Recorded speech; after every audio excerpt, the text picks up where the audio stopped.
આકાશવાણી અમદાવાદ વડોદરા પરથી પ્રસ્તુત છે સમાચાર સમીક્ષા. હવે આપ સાંભળશો દૂરદર્શનની સ્થાપનાના 65 વર્ષ પૂર્ણ થયા પ્રસંગે સમાચાર સમીક્ષા, જેના લેખિકા છે સુનીતા ચૌહાણ. આજનો દિવસ ભારતીય પ્રસારણ સેવાના ઇતિહાસમાં મહત્વનો છે. 15 સપ્ટેમ્બર 1959 દેશના તત્કાલીન રાષ્ટ્રપતિ રાજેન્દ્ર પ્રસાદે પ્રથમ પ્રસારણ સેવાનું ઉદ્ઘાટન કર્યું અને એ સાથે જ દેશમાં પ્રસારણ યુગની શરૂઆત થઈ. 1959માં એક અગ્રણી યુરોપિયન કંપનીએ આંતરરાષ્ટ્રીય પ્રદર્શનમાં તેના ક્લોઝ સર્કિટ ટીવી સાધનોનું પ્રદર્શન કર્યું હતું. પ્રદર્શનના અંતે ભારતના લોકોને સાધનો ભેટમાં આપવામાં આવ્યા હતા. વર્તમાન સમયમાં વિશાળ ટ્રાન્સમીટર નેટવર્ક, અત્યાધુનિક સ્ટુડિયો અને કર્મચારીઓ સાથે દૂરદર્શન દેશની સૌથી મોટી પ્રસારણ સંસ્થા છે. તે માટે મોટા શહેરોથી માંડીને તમામ ગ્રામીણ વિસ્તારો ઉપરાંત આંતરરાષ્ટ્રીય પ્રેક્ષકો સુધી પહોંચતી ટેલિવિઝન, ઓનલાઈન અને મોબાઈલ સેવાઓ પૂરી પાડે છે. 1965માં જ્યારે દૂરદર્શને દેશની રાજધાની નવી દિલ્હીમાં અને તેની આસપાસના ઘરોને બીમ સિગ્નલ આપવાનું શરૂ કર્યું, ત્યારે આ પ્રયોગ નિયમિત સેવા બની ગયો. 1972 સુધીમાં મુંબઈ અને અમૃતસર સુધી અને 1975 સુધીમાં વધુ 7 શહેરોમાં સેવાઓનો વિસ્તાર કરવામાં આવ્યો. 1975 સુધી તે ઓલ ઇન્ડિયા રેડિયોનો એક ભાગ હતો. 1 એપ્રિલ 1976ના રોજ તે માહિતી અને પ્રસારણ મંત્રાલયમાં એક અલગ વિભાગમાં પરિવર્તિત થયું અને પછીથી પ્રસાર ભારતી હેઠળ આવ્યું. દૂરદર્શનની વાત આવે ત્યારે તેનો લોગો અને ટ્યુન 80 અને 90ના દાયકાના લોકો માટે અવિસ્મરણીય છે. નેશનલ ઇન્સ્ટિટ્યૂટ ઓફ ડિઝાઇન દ્વારા નવી સિગ્નેચર ઇમેજ તૈયાર કરવામાં આવી હતી અને પંડિત રવિશંકર દ્વારા સિગ્નેચર ટ્યુન બનાવવામાં આવી હતી. 15 ઓગસ્ટ 1982ના રોજ જ્યારે રાષ્ટ્રીય કાર્યક્રમ શરૂ થયો ત્યારે પ્રથમ રંગીન ટેલિકાસ્ટ થયું હતું.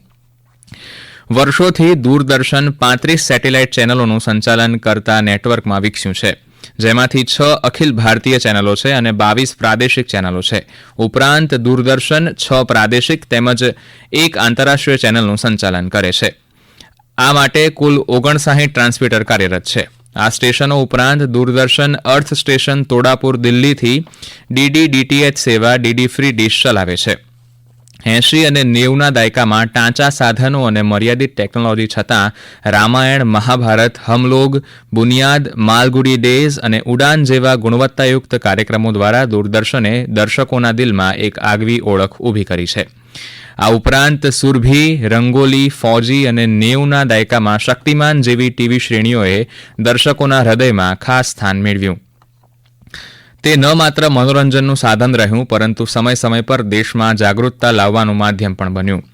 કોવિડ રોગચાળા દરમિયાન દૂરદર્શનની પહેલ થકી કોવિડ મહામારી અને ત્યારબાદના લોકડાઉન વચ્ચે જાહેર પ્રસારણ કરતાએ ટીવી, રેડિયો અને યુટ્યુબ પર દેશભરમાં તેમની પ્રાદેશિક ચેનલો દ્વારા વર્ચ્યુઅલ વર્ગો અને અન્ય શૈક્ષણિક સામગ્રીનું પ્રસારણ કરવા માટે ઓલ ઇન્ડિયા રેડિયો સાથે વિવિધ રાજ્ય સરકારની સંસ્થાઓ સાથે સહયોગ કર્યો. શાળાના વર્ગોની ગેરહાજરીમાં આ વર્ચ્યુઅલ વર્ગોએ લાખો વિદ્યાર્થીઓને, ખાસ કરીને 10મા અને 12મા ધોરણના વિદ્યાર્થીઓને તેમની બોર્ડ અને સ્પર્ધાત્મક પરીક્ષાઓની તૈયારીમાં મદદ કરી. બદલાતા સમયની સાથે દૂરદર્શન સતત અપગ્રેડ થઈ રહ્યું છે. કૃત્રિમ બુદ્ધિમત્તાની આ દોડમાં ડીડીએ હાલમાં જ દૂરદર્શન કિસાન ચેનલમાં 2 એઆઈ એન્કર, એઆઈ ક્રિસ અને એઆઈ ભૂમિ લોન્ચ કર્યા છે. આ એઆઈ એન્કર સાથે દૂરદર્શન કૃત્રિમ બુદ્ધિમત્તાનો ઉપયોગ કરનાર દેશની પ્રથમ સરકારી ટીવી ચેનલ છે. આ એઆઈ એન્કર 50 ભાષાઓ બોલી શકે છે.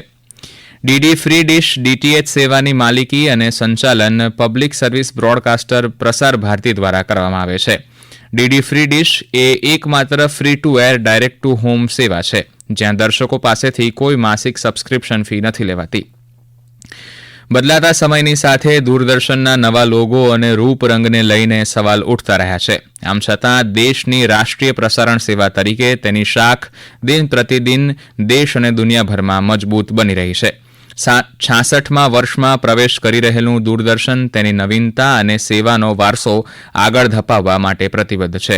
સંસ્કૃતિથી સમૃદ્ધ ઇતિહાસ અને લોકસેવા માટે અડગ સમર્પણ સાથે દૂરદર્શન ભારતની વિવિધતા, વારસો અને પ્રગતિનું દીવાદાંડી બની રહ્યું છે.